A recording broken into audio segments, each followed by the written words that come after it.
दोस्तों, भारतीय टीम और दक्षिण अफ्रीका के बीच पहला टेस्ट मैच कोलकाता के ऐतिहासिक ईडन गार्डन्स में खेला जा रहा है। टॉस दक्षिण अफ्रीका ने जीता और कप्तान टेम्बा बावुमा ने पहले बल्लेबाजी चुनी।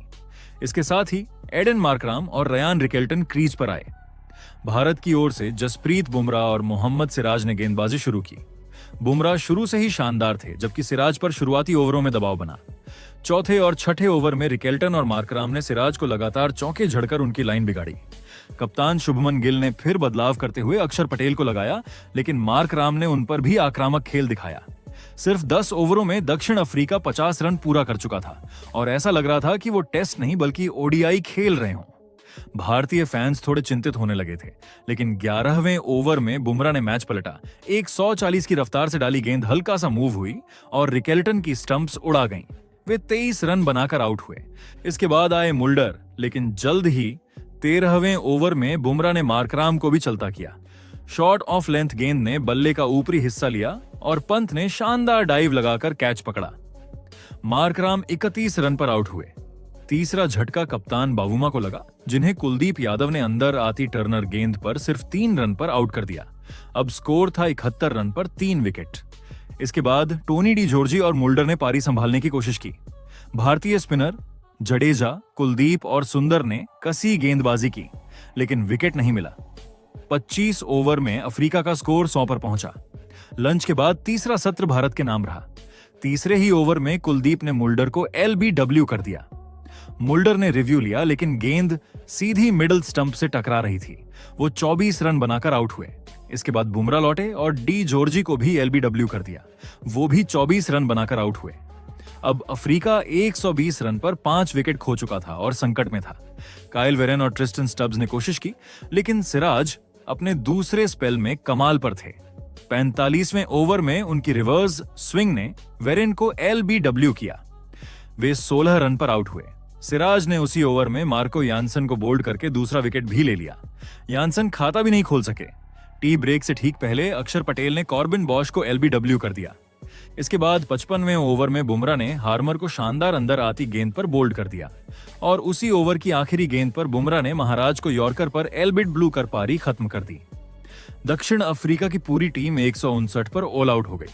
बुमराह ने 14 ओवर में सिर्फ 27 रन देकर 5 विकेट लिए। सिराज और कुलदीप ने 2-2 विकेट लिए, जबकि अक्षर को 1 विकेट मिला। दक्षिण अफ्रीका की पहली पारी 159 पर सिमटने के बाद टीम इंडिया अपनी पहली पारी खेलने उतरी। ओपनिंग के लिए केएल राहुल और यशस्वी जायसवाल मैदान पर आए। गेंदबाजी की शुरुआत दक्षिण अफ्रीका ने व्यान मुल्डर और मार्को यानसन के साथ की। भारतीय शुरुआत थोड़ी धीमी रही, लेकिन जल्द ही यशस्वी ने कुछ शानदार चौके लगाकर पारी को रफ्तार देने की कोशिश की। हालांकि उनकी यह शुरुआत लंबी पारी में नहीं बदल सकी। 7वें ओवर में मार्को यानसन ने वो विकेट हासिल कर लिया जिसकी उन्हें तलाश थी। यानसन ने लेंथ थोड़ी पीछे रखी। यशस्वी बैकफुट पर कट खेलने गए, लेकिन गेंद बल्ले के अंदरूनी हिस्से से लगकर सीधा लेग स्टंप पर जा लगी। स्टेडियम एकदम शांत हो गया और जायसवाल 12 रन बनाकर बोल्ड हो गए।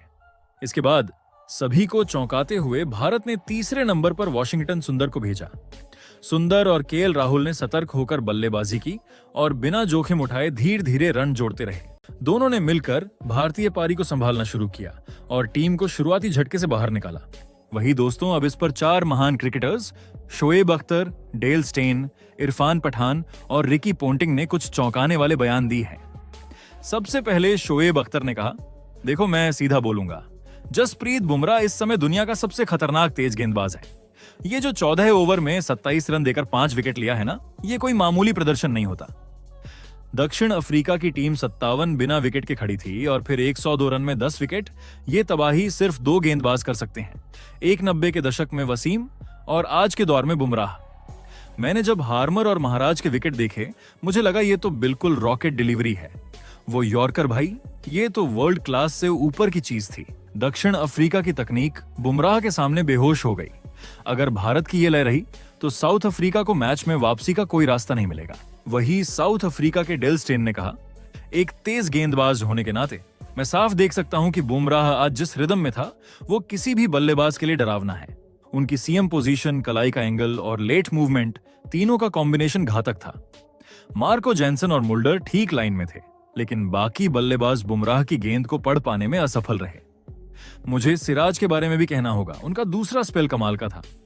रिवर्स स्विंग करना आसान नहीं होता और सिराज ने जिस तरह वेरेन और यानसन के विकेट लिए, वो बताता है कि वो भी तेजी से दुनिया के टॉप टेस्ट गेंदबाज बन रहे हैं।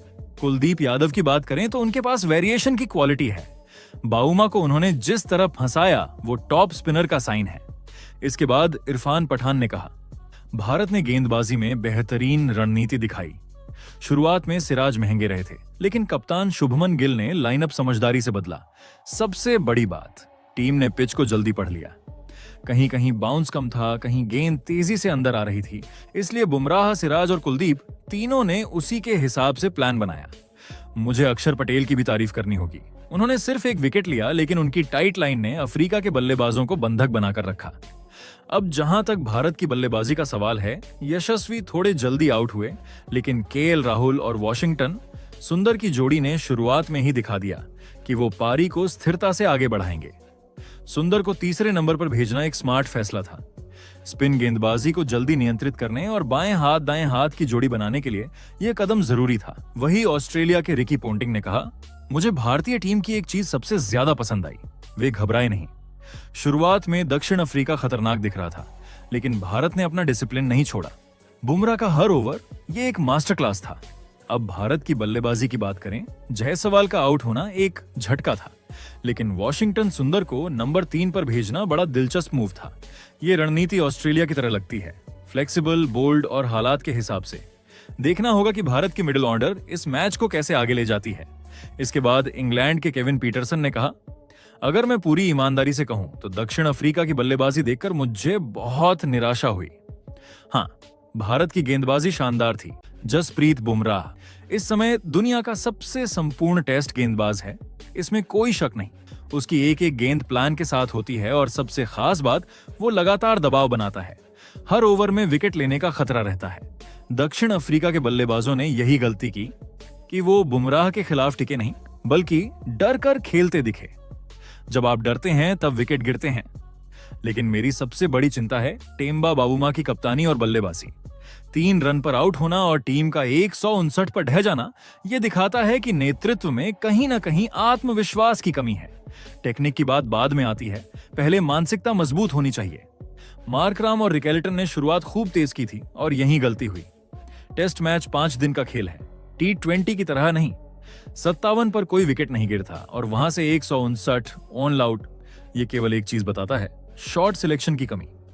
भारत ने बिल्कुल उल्टा किया। जब मुश्किल समय आया, खूबसूरती से ग्राइंड किया। कुलदीप की गेंदबाजी, सिराज का दूसरा स्पेल और अक्षर का कंट्रोल, इन सब ने साउथ अफ्रीका को बांध दिया।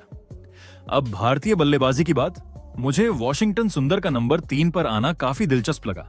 ये एक बहादुर कदम था। और केएल राहुल का धैर्य, टेस्ट क्रिकेट का असली चेहरा वही है। दक्षिण अफ्रीका को अब तुरंत संभलना होगा। अगर अगली पारी में उनका यही हाल रहा तो भारत मैच नहीं, सीरीज तक अपने नाम कर लेगा। दोस्तों, कुछ ऐसे बयान थे दिग्गजों के